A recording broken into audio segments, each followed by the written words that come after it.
You don't realize what you're really stepping on. We try to watch out for them because we know they're there.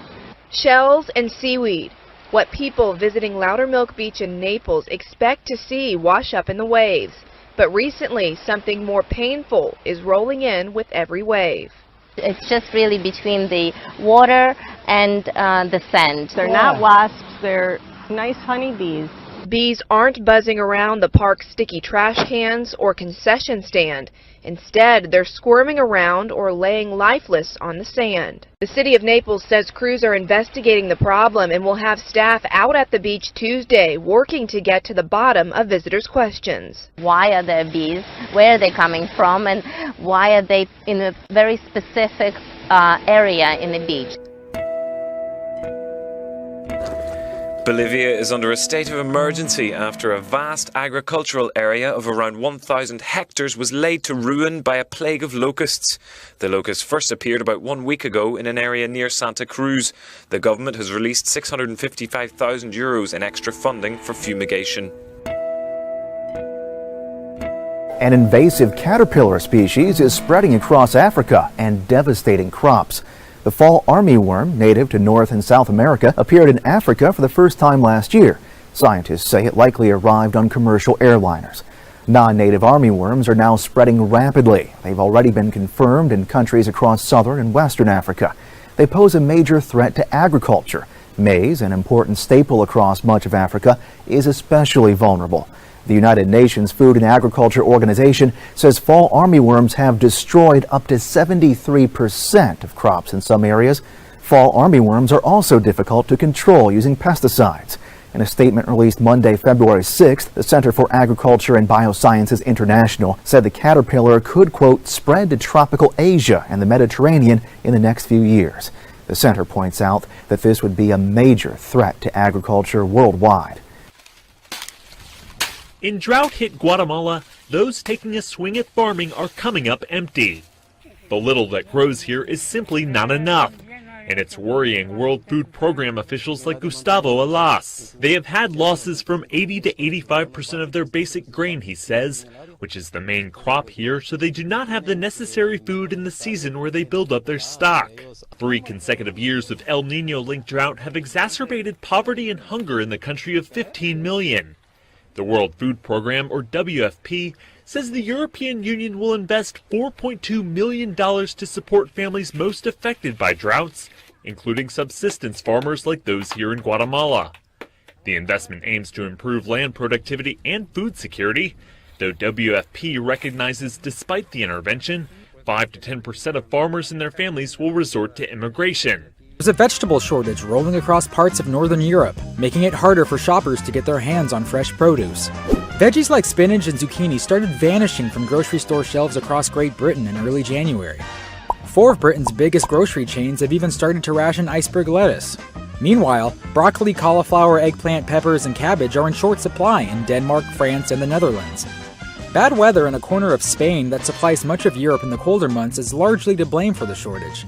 In Germany, the price of fresh vegetables jumped more than 18% in December. The UK grocery chain Sainsbury's is charging around $1.75 for a head of lettuce, more than 3 times the price in pre-shortage days. In a scramble for substitutes, the BBC recently published a guide on how to cope, encouraging shoppers to switch to kale. But Britons are still craving lettuce on their burgers and salads. Says a spokesman for the British Leafy Salads Association, salad leaves are the sexiest they've ever been. Efforts to prevent movement of all livestock and farm vehicles across the nation following this year's first outbreak of foot and mouth disease was apparently not very effective. The virus had been reported near the capital. Though authorities promptly slaughtered the infected cows, there are lingering fears of the virus spreading. A suspected case of foot and mouth disease was reported on Wednesday at a dairy farm not far from Seoul. The farm in Yeoncheon County, Gyeonggi-do Province, located some 60 kilometers north of the capital, reported that 10 cows showed symptoms of the disease. The local government confirmed that 3 of them have tested positive for the virus and said all 100 of the farm's milk cows will be slaughtered immediately. Furthermore, the quarantine authorities have ordered a movement ban on all animals within 3 kilometers of the site, and the regional government plans to vaccinate all cows being raised in the province by end of this week. The authorities are on alert because of the apparent rapid spread of the virus. It's already made it to the capital area since the year's first outbreak was confirmed on Monday. According to a recent report, scientists fear that spillback of the Zika virus into monkeys in South America may raise the risk of future human outbreaks. In areas where Zika outbreaks have been most prevalent among humans and mosquitoes, the virus may be transmitted to wild primates. Barbara Hahn, a disease ecologist at the Carey Institute of Ecosystem Studies, said that if the disease becomes established in monkeys or other wild primates, the animals may serve as reservoirs for potential future outbreaks. This would make it nearly impossible to eliminate the virus. Findings have shown that monkeys in Brazil have already been found carrying Zika virus, which matches the human strain, showing that spillback has already started. Iran has launched another missile from the launch pad where it conducted a ballistic missile test late last month. This is also the pad where Fox first reported exclusive satellite photos indicated another rocket was poised to put a satellite into space. Later, Iran took that rocket off the launcher. The reason Iran scrubbed that launch is not known. The missile that was fired just 11 hours ago is not a ballistic missile, but a short-range surface-to-air missile. We are told it impacted 35 miles away. All this amid a simmering war of words between President Trump and Iran's supreme leader. War of words is escalating between Iran and the White House. Iran's supreme leader mocking President Trump for the rocky rollout of the controversial travel ban, calling him Mr. Newcomer. We're thankful for this person who has arrived. Our thanks is for making our lives easy as he has shown the real face of America. Now this man who has just arrived says that you must be thankful to America and the Obama administration. He says we must thank one person while also being afraid. No, we will not fear you. Iran has received the last batch of the 149-ton shipment of uranium from Russia. A total of 31 metric tons of concentrated uranium, also known as yellow cake, arrived in the Iranian city of Isfahan. The deliveries were authorized by all the parties to the Iranian nuclear deal and were carried out in 4 stages. The first of the 4 consignments was flown to Iran on January 26th. Iran's nuclear chief, Ali Akbar Salehi, says yellow cake is very important for nuclear power plants. Iran has imported 359 metric tons of concentrated uranium, also known as yellow cake, since the implementation of the nuclear deal. Tehran and the P5+1 group of countries reached the landmark agreement in 2015. Turning to the Muslim Brotherhood, the Iranian Revolutionary Guard, that would be quite some step on the part of this administration for the first time for the United States to designate both as terrorist organizations. Look, the Revolutionary Guards from Iran should have been put on the terrorist list decades ago. They are the tip of the spear of the Islamic Revolution in 1979. They are the vehicle that funds and arms many terrorist groups, including Hamas and Hezbollah. They're the people who put together explosively formed projectiles that were used against American troops in Iraq when we still had substantial forces there. And I think it would be a crippling move against the Revolutionary Guard, so I'm delighted at that. The Muslim Brotherhood, as you pointed out, a number of Muslim countries already describe them as terrorists. They are the front group, the smiling face of terrorism in Western Europe and the United States. So if these designations happen, it's both of them very significant steps. Israel says it has come under a rocket attack from Egypt. The Israeli military says several rockets were fired at the town of Eilat from Egypt's Sinai Peninsula late Wednesday. It also claims some of the rockets were intercepted while one of them landed outside the town. No casualties have been reported following the rocket attack. There's been increasing friction between Islamic State-affiliated terrorists operating in the Sinai on Egyptian territory and Hamas in Gaza.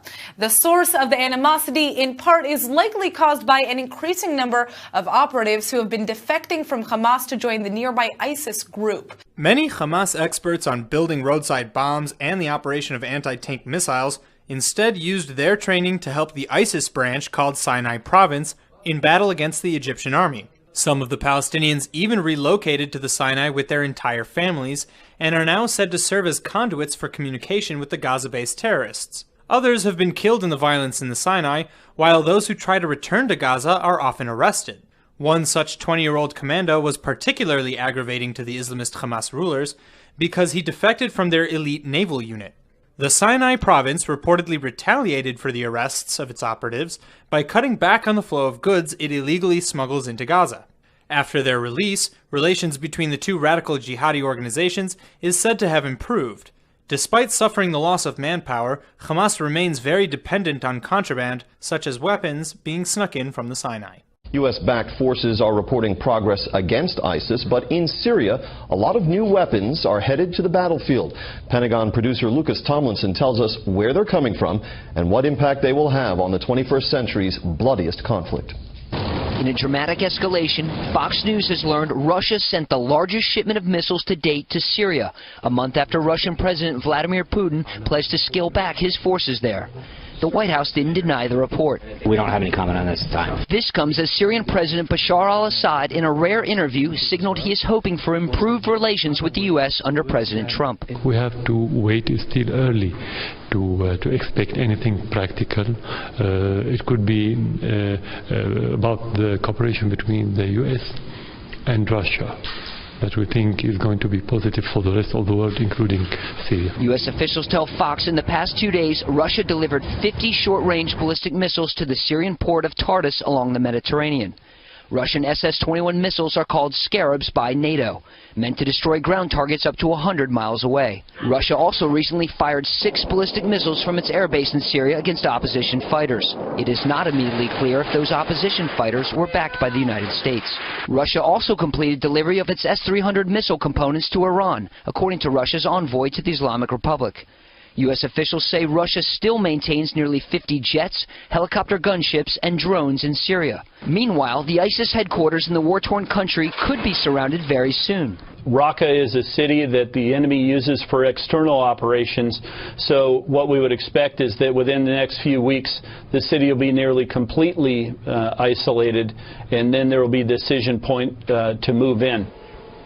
This comes as the top U.S. commander in Iraq tells the Associated Press he expects the ISIS strongholds of Raqqa and Mosul to fall in 6 months. Previously, the Pentagon had not offered a timeline. Elsewhere, U.S. President Donald Trump and his Turkish counterpart Recep Tayyip Erdogan have explored ways of cooperation in the fight against Daesh in Syria. In a phone call, Trump and Erdogan agreed to act together regarding the Daesh-controlled Syrian towns of Al-Bab and Raqqa. The two leaders also discussed issues including a safe zone in Syria, the refugee crisis, and the fight against terror as well. Reports say Erdogan called on the U.S. not to support the Syrian Kurdish YPG militia. Turkish sources say that CIA Director Mike Pompeo is to visit Turkey on Thursday to discuss the YPG. Trump thanked President Xi for congratulating him after his November election win and wished the people of China a very happy Lantern Festival. The White House says the letter also expresses Trump's willingness to work with President Xi to foster ties that benefit both sides. China-U.S. relations have overcome all kinds of difficulties and have moved forward continuously. Right now, our two countries are committed to this new model of major country relations. Today, the two countries' engagement is very close, and our interests are also closely intertwined. That is to say, that any sensible politician will clearly recognize that if China and the U.S. are in conflict, both will lose, and both sides cannot afford that. In their largest ever joint military drill next month, South Korea and the United States are planning to hold an exercise assuming the deployment of the U.S. missile defense system THAAD on the Korean peninsula. Military sources say the exercise will be aimed at repeating the process of detecting and shooting down North Korean intercontinental ballistic missiles, so the allies are capable of taking down an ICBM in a real-life scenario. Since that is yet to be deployed, it will be a computer-based simulation. In this year's Key Resolve and Full Eagle exercises, the two sides will also incorporate a new feature called the 4D Deterrence Strategy, which will simulate preemptive strike operations against North Korea. The State Department has updated its travel warning for North Korea, urging Americans to avoid all travel due to serious risk of arrest and long-term detention under North Korea's system of law enforcement. The travel warning comes amid ongoing calls for a complete travel ban on North Korea, based on the idea it could cut off revenue for the regime's state-owned airline Air Goryeo and affect the regime as a whole. Brazil sends 200 troops to the state of Espírito Santo in order to quell a wave of violence that began after military police went on strike. As many as 50 people have died in the rampant crime wave that began on Friday, February 3rd, when the military police went on strike. Scenes of looting, arson, and other crimes have been caught on camera, mostly in the state capital of Vitória. Unions say military police are striking over wages. They note that military police officers have not received a single pay raise in the past 3 years. Brazil is currently in one of the worst recessions in its history. Espírito Santo, like many other states in Brazil, has a massive amount of debt. That debt has led to budget deficits, which have led to cuts in jobs and salaries. On Monday, February 6th, President Michel Temer ordered 200 federal troops to the state to restore law and order. ROTC may soon be mandatory once more for students in the Philippines. On February 7th, President Rodrigo Duterte approved a plan to revive the mandatory reserve officers training course for 12th and 11th grade students nationwide. If approved, the proposal will amend the Citizen Armed Forces of the Philippines Reservist Act. Agriculture Secretary Emmanuel Piñol quoted Defense Secretary Delfin Lorenzana as saying ROTC instills patriotism, love of country, moral and spiritual values, respect for human rights, and adherence to the Constitution. But student activist groups aren't on board. The National Union of Students of the Philippines and the League of Filipino Students say ROTC, quote, seeks to perpetuate a culture of blind obedience and instills fear. Mandatory ROTC was abolished 16 years ago following the death of student Mark Wilson Chua. He was killed after exposing alleged corruption in his ROTC unit at the University of Santo Tomas. Since then, ROTC has been an optional course. President Trump's travel ban has sparked protests in the U.S., but a new poll finds that Europeans may support such an idea, perhaps even more than Americans. London-based think tank Chatham House did the survey. The poll was conducted before the ban was announced. Chatham House talked to over 10,000 people from 10 European countries. The question was, do you agree with the statement all further migration from mainly Muslim countries should be stopped? Overall, 55% agreed and only 20% disagreed. Support was weaker among women, young people, the educated, and urban residents. But even among those groups, support significantly outweighed opposition.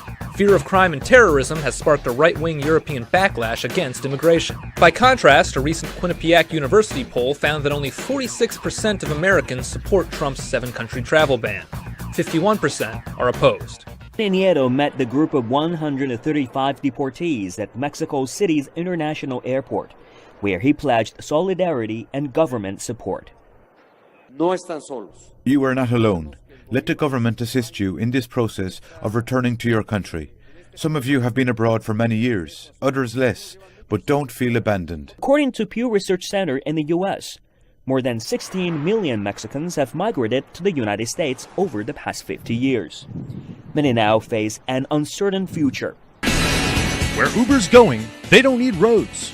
The ride-hailing company has hired 30-year NASA veteran engineer Mark Moore to help take Uber to new heights with flying cars. Moore will serve as Uber's Director of Aviation, departing from NASA 1 year away from retirement, leaving a significant pension and healthcare for life on the table. Uber outlines its futuristic plans in a white paper, in which it lays out a vision of customers taking conventional Ubers from their homes to nearby vertiports in nearby residential neighborhoods. Passengers would then board an electric-powered aircraft and be flown to a vertiport closest to their destination. The air taxi, which would be operated by human pilots, at least at first, takes off and lands like a helicopter.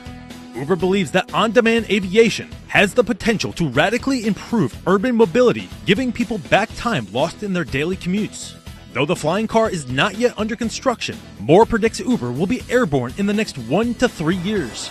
A Belgian digital marketing and tech company called New Fusion has launched an initiative allowing employees to trade in their ID badges for a surgically implanted microchip. The chips, which are inserted between the owner's index finger and thumb, contain personal data and codes allowing access to the company's assets. For those bothered by becoming bionic, the chip can also be worn in a ring. Well, if you're like me and don't have any plans on Friday night, sit back, relax, and enjoy quite the show up in the sky. There will be a lunar eclipse from 5:30 p.m. Eastern Time to about 9:50 p.m. If that's not enough, a comet will be visible at around 3 a.m. on Saturday. It will get within 7.4 million miles of Earth, making its closest approach yet. Oh, and there will also be a full moon, or more specifically, a snow moon. According to the Farmer's Almanac, it's called a snow moon because the heaviest snows usually fall in February.